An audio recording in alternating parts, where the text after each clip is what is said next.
Hello everyone, I'm Robin Smith and welcome to my webinar, Mining the Census, Are You Finding Every Clue? Part 2. Just a brief reminder that there's no audio or video recording allowed and no photographs of the slide content allowed. This lecture is going to highlight the power of the census, and it's aimed at beginners as well as advanced researchers. This lecture is in 2 parts, and you may want to watch part 1 first if you haven't already. My primary objective with both is that you never look at a census record the same way again. Online databases, for all their benefits, really do cause us to miss a lot of people because we don't read the actual records. I'm hoping this lecture will firmly plant this idea in your mind of the difference between searching and researching. When I think of searching, I'm just putting a person's name in a search box, or I'm just looking for a name in an index. Successful research involves much more than that. Okay, let's review the many reasons we can't find our ancestors in the census. My goodness, don't we wish every census image looked like this? More often, they look like this. So what's the biggest shortcoming of census records? I really do think it's the fact that the informant for the household is unknown until 1940. There's also high levels of illiteracy, high degree of inaccuracies, wide variations in age and name spellings, and undercounted populations. So although this is a foundational source for genealogists, we need to be aware of these issues and use it cautiously. Transcription errors are rampant. In this first example, Mary Hunter was transcribed as Mary Hunley on Ancestry. Similarly, Reason and Ethel Prather were transcribed as brothers. So don't base your research on the transcriptions that are at Ancestry and Family Search. You need to be reading the images yourself, reading through the neighborhood, and determining what it says. Then there's what the enumerator heard versus what they recorded. Here, Charles and Cora Lemos are enumerated with the surname Lennox. There are spelling variations across not just the census but all records. Look at this one man, Thomas Lowry, and how his name is just a little different across all the sources. Depending upon the transcription can cause you to miss people who are in the household. Here, Olivia Green is the last person in the household, but she does not appear in the transcription. This was really important for me because she was actually this man's mother. And I didn't know she was there for a while. Always be conscious about changing county boundary lines. In 1866 at left, I show Franklin County, Alabama. Now by 1867, that county split into 2 counties. So that's going to affect any census research from beyond 1870. These are in your syllabus, but in general, thinking through all of the reasons you can't find someone, I think is going to cause you to search more strategically. What we can't be in the habit of is typing a name in the search box and when it returns empty, concluding that the person isn't there. So let's talk about some popular search strategies, several which have worked for me. The first popular strategy is to use the single character wildcard, which is a question mark. Use this for vowels since they are often confused with one another. As you can see here, my ancestor John Holt frequently was transcribed as Hout. We also want to make use of the multi-character wildcard, which is represented by an asterisk. Here, I couldn't find John and Fanny Springer in 1880, even though they were there in 1900 and 1910. And it was because their surname was transcribed as Spinger without the R. This is a pro tip. On Ancestry, you have to type in 3 letters before using the multi-character wildcard, but you don't on Family Search. On Family Search, you can put the first letter S and then use the asterisk. And you should always be searching at both Ancestry and Family Search. You can also search using other criteria, searching on a spouse's name, a child's name, an occupation, birthplace, even race. I also recommend searching the individual page for each census year, even if you start with a global search for both Ancestry and Family Search. Here's the individual year. When images are faint, both Ancestry and Family Search have image editing tools. So an image like the one shown on the left can be transformed into more readable formats. And you can see here where those image editing tools are. One of my favorite strategies if I can't find someone with a simple search is to find their neighbors. Select land-owning neighbors and then read through the neighborhood. As an example, this is Levin and Laura Waters in 1900. An initial search did not find them in 1910. Here's what I did. It's 1900, that's Levin and Laura. I looked for his neighbors. There's John Stewart, there's John Stewart in 1910. There's Edward Waters, and there he is in 1910. And there's Marion Long, and there he is in 1910. And then, when I read through this neighborhood, there's Levin and Laura, who could not be found because Levin was transcribed as Loria. I was surprised when Cora Holt's obituary mentioned a sister, Etta. I had researched her family, but the problem is that I didn't read the entire census image in 1880. I saw that Eddie, it just wrote down that that was a boy, and clearly Eddie was a daughter, and it was Etta.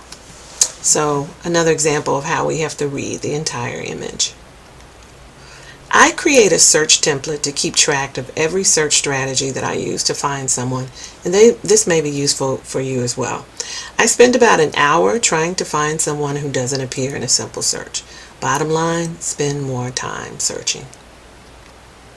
These are the strategies I just reviewed, and they're in your syllabus. Don't be like Kermit over there in the image. When you plan a strategy for finding missing people in the census, you are researching instead of searching. Let's do some analysis and talk about some pitfalls. The key is to hone your ability to pay attention to everything in the census and note things that may seem minor or unnoteworthy.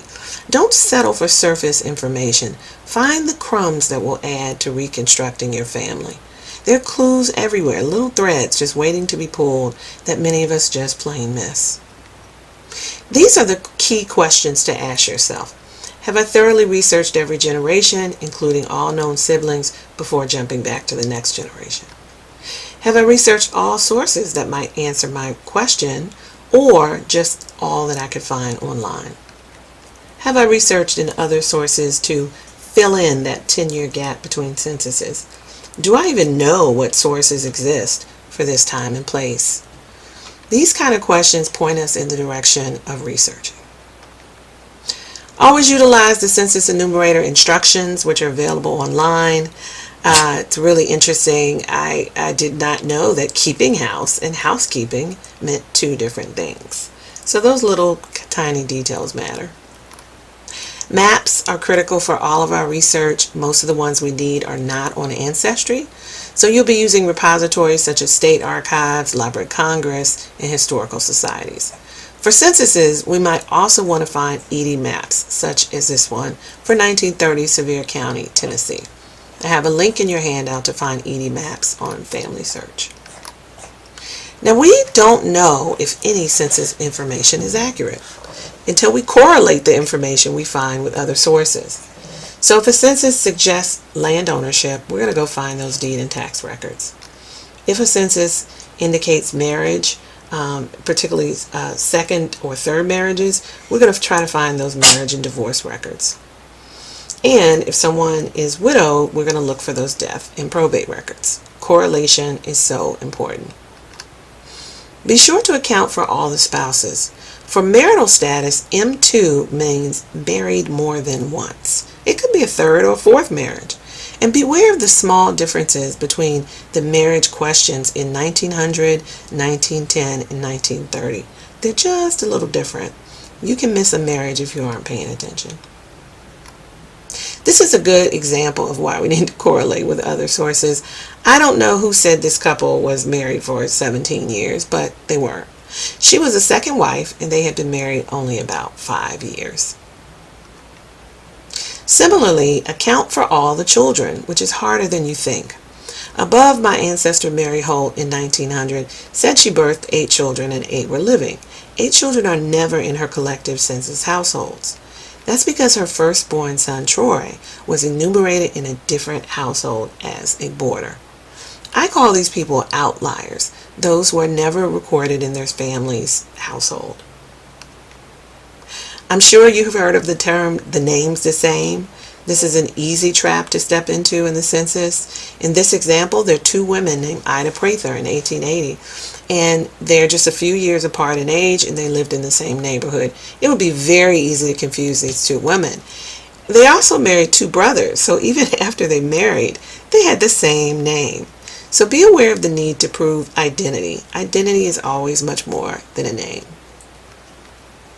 Watch out for the mixed use of names across the census and other sources. This is really another identity problem.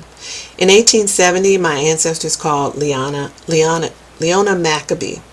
In 1880, she's recorded as Harriet L. In the family Bible, she's Leanna Maccabee. And on her headstone, she's H. Leanna. This can really bedevil your research. I haven't even talked about the ones who show up as initials. Beware of people marked as boarders and lodgers. They're often relatives. The highlighted individuals here were all the children of the head of household. Beware that 20-year census gap between 1880 and 1900. It can cause us to miss those born in the early 1880s, like this woman, Julia Adams, born Julia Walker in 1881 in Tennessee, so she's not in her parents' 1880 household. And then before 1900, she's married and she's out of the household. This is much more common than you think.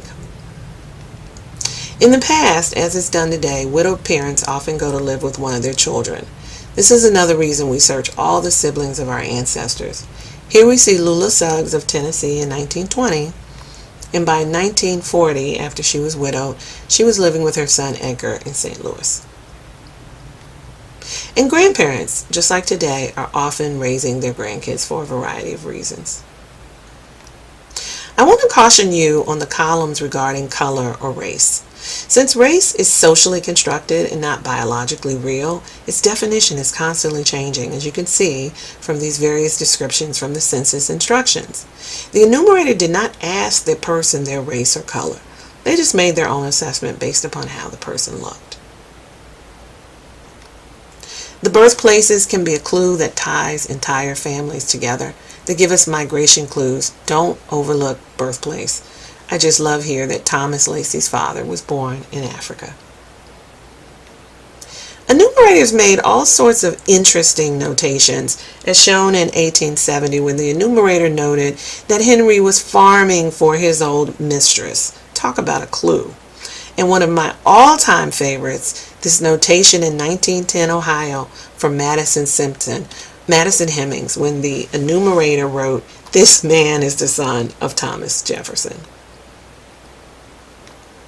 Use the census to gather social history that'll make your histories come alive. In 1900, Nehemiah Henry ran a grocery store in Cambridge, Maryland, and I used that to find newspaper articles and a Sanborn map that showed me exactly where his store was. In 1940, look at all the information those other columns provide. It told me that John Holt finished the 5th grade, and it includes schooling for every household member. Maybe you can find pictures of the schools that they attended. The census also reported that John worked at the Bear Ice and Coal Company for $650 a year, and that he worked an extraordinary 84 hours the previous week.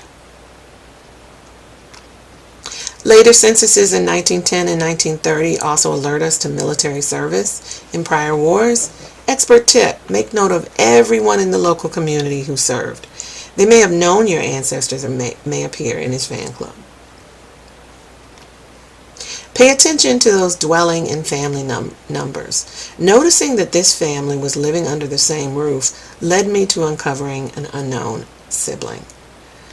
These dwelling numbers can also alert you to when census pages are out of order. As you can see here, it goes from 3738, next image is 4847.